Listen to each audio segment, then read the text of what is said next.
Hello, my name is Edward Davis, and I'm a vertebrate paleontologist. I study extinct mammals like pronghorn antelopes, which is why I call this Dr. Pronghorn's Make a Long Vlog. This is my hobby vlog where I show all the projects I do in my spare time. Today I'm going to be resoling these Birkenstocks. I was at the Eugene Fix-It Fair, and one of the customers who came in there had these Birkenstocks, and they needed more love than we could give them in the time we had the Fix-It Fair. I told her I could take them home, and in a couple of weeks I could resole them for her. I did this job for $50, and I did a pretty good job, I think, for my first ever Birkenstock resole.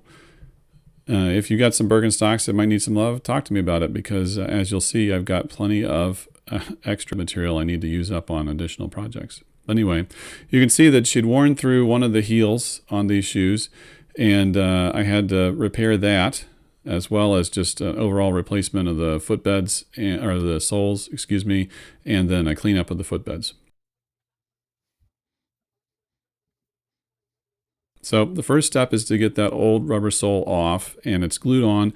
It comes off easiest in the places where it's glued to the leather straps. So you can just pull it up there, but in the other areas where it's glued to the cork, it tends to pull the cork up if you just try to peel it back. So you end up having to use a knife to cut it back. And the goal is to cut it back as close to the cork as you can without losing any cork material. And I did a pretty good job considering this is my first try, but I need to practice, as you'll see. I watched several videos by other folks to learn how to do this. I'll put the links in the description. And one of the things I saw was that it actually worked much better to use these Japanese skiving knives. So that's what I'm using for most of the rest of this resole. And it helps too if you keep them sharp. So later on, you see, I sharpen these up on my strop just to keep them going. So once you get the footbed off, mostly you go to the belt sander and remove the rest of the material down to the cork, trying to remove all the rubber, or as much of the rubber as you can without removing the cork, just getting it to a smooth base that'll be a good surface for gluing the new rubber sole onto. I'm using a 120 grit belt here. It's actually an overkill belt for this job because it's intended for knife making, so it's a belt that could cut steel. And so as a consequence, it really is not getting worn out by working on these shoe projects. As you can see, this is a good level to get it to, and I still have to fill in that place where the heel got chewed up after the rubber wore out. Ideally, you want to bring your Birkies in for resole before you get into the cork part. It's not impossible to fix it, but if you go too far into the cork, it becomes really difficult. This one's not too bad. I've seen some videos online of some even more extreme repairs on Birkenstocks. Now, you can actually buy replacement footbeds too.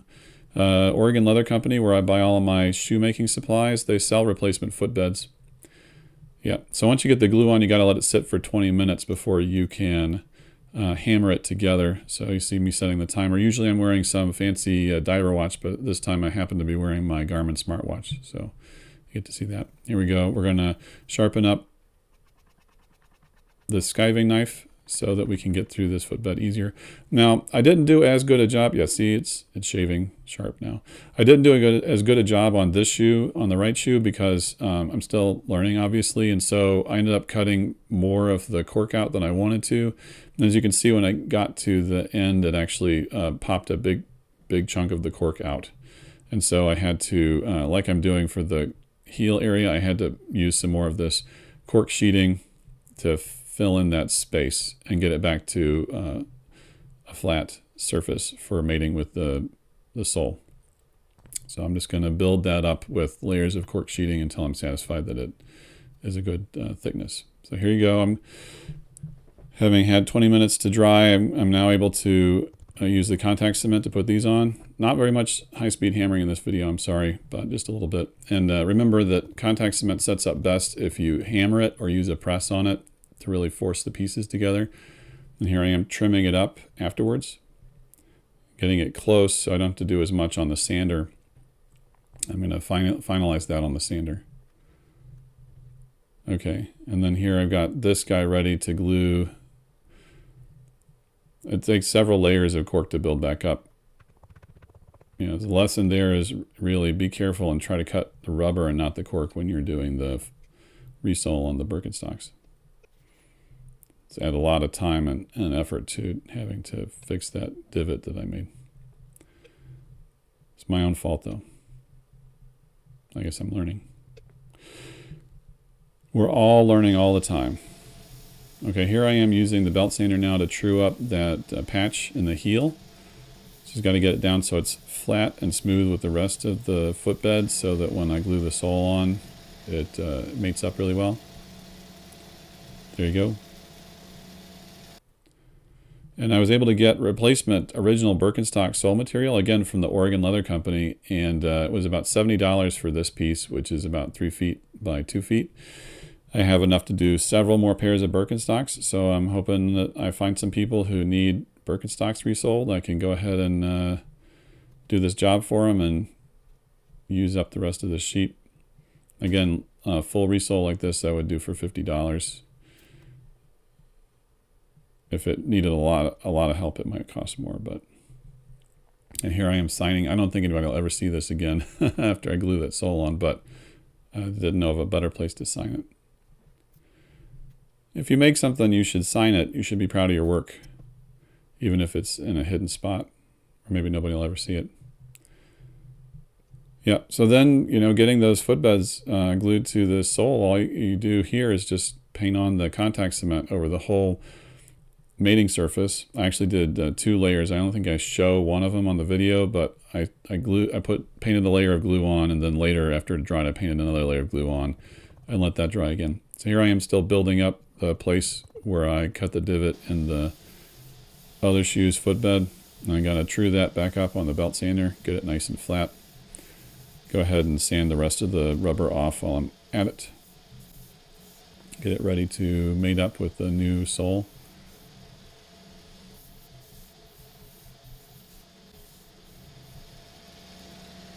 You can see it's starting to get there, but there's still a little bit of void. I'm going to go add some more, just a little bit more to it.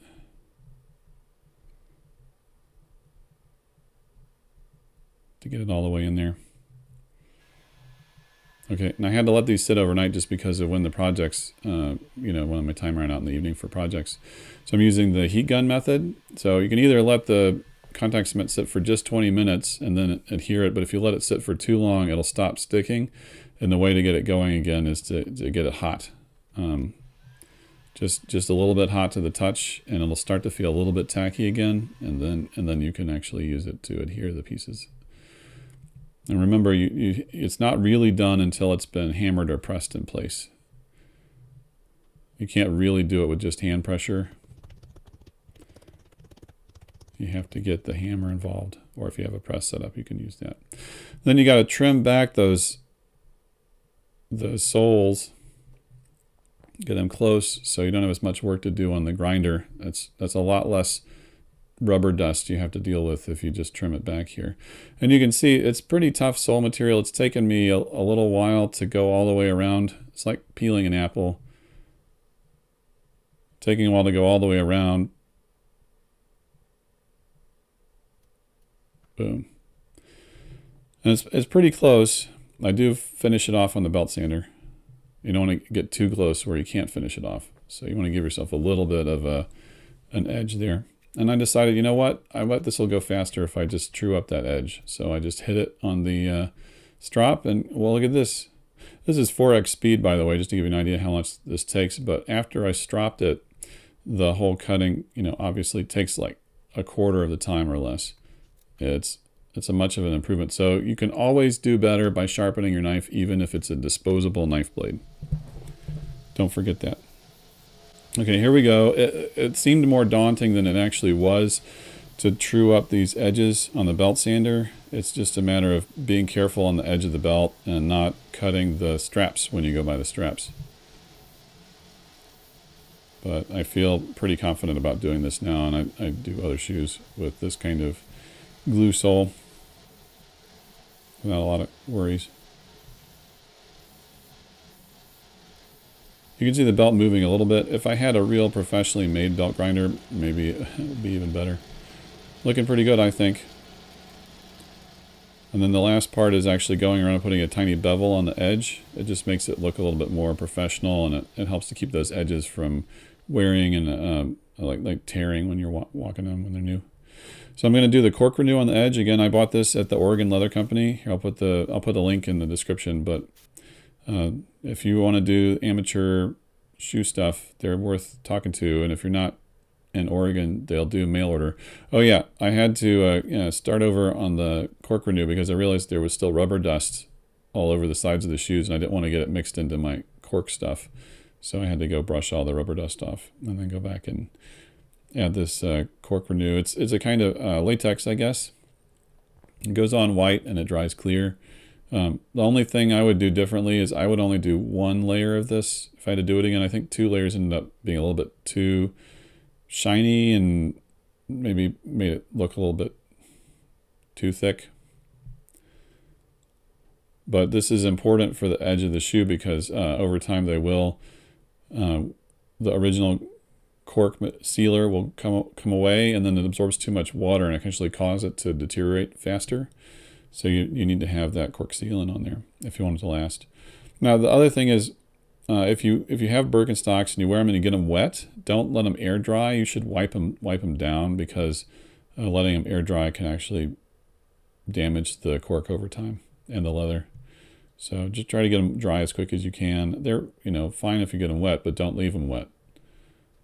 So this is my cork eraser, or my suede eraser. The footbed is lined with suede. The part that your foot touches is actually suede leather. And so this guy is just a hard rubber eraser you can use to pull up the nap on the suede and it sort of gets a lot of the funkiness out of suede.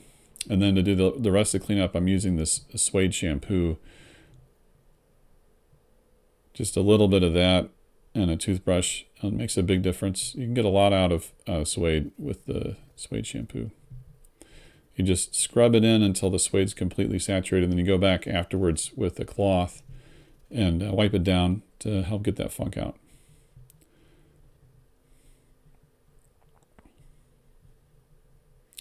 And this shampoo actually works well on non-sueded leather too, so I used it to go ahead and clean up the rest of the straps. And then the toothbrush did a good job of getting down into the buckles and getting the dust out where the dust had accumulated under the buckles.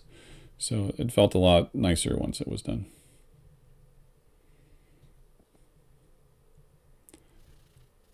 And the last step is brushing them down. I've got this suede brush. They make more aggressive suede brushes than this one, but this one does okay. Then you got to buckle it up and it's basically done at this point. So I had to buy that whole sheet of of sole material, and so I'm ready to do 5 more pairs of Birkenstocks. So let me know if you have some Birkenstocks that need to get resoled. We can talk about it.